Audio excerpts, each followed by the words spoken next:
So we actually have a good team with a very supportive secretariat that's dealing with this.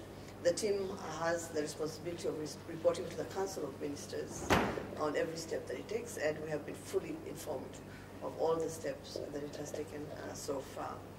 I think, during a negotiation and during, processes such as this, you will have very many accusations and counter-accusations.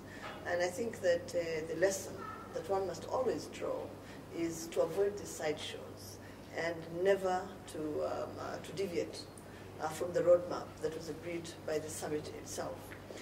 We must not take our eyes off the ball. And the ball for us is stability and security in South Sudan. It is the end of hostilities in South Sudan.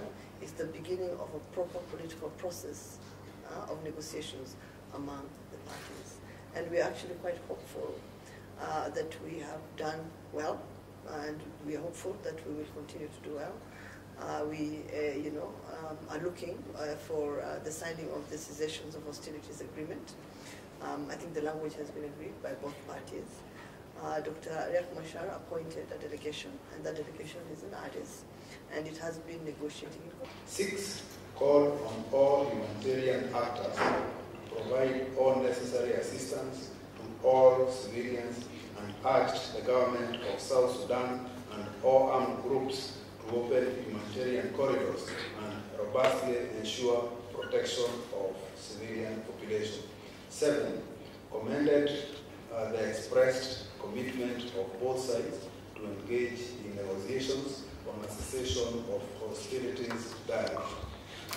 8, strongly urged the parties to the conflict to expedite the negotiations in pursuit of a political solution, including an all-inclusive dialogue among all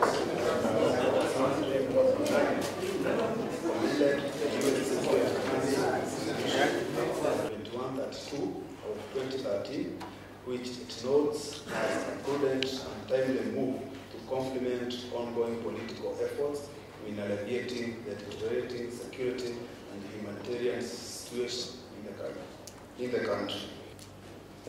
To ensure the safety of the nationals there, not just of Uganda, but of the different countries. And 2, to prevent genocide, as it were.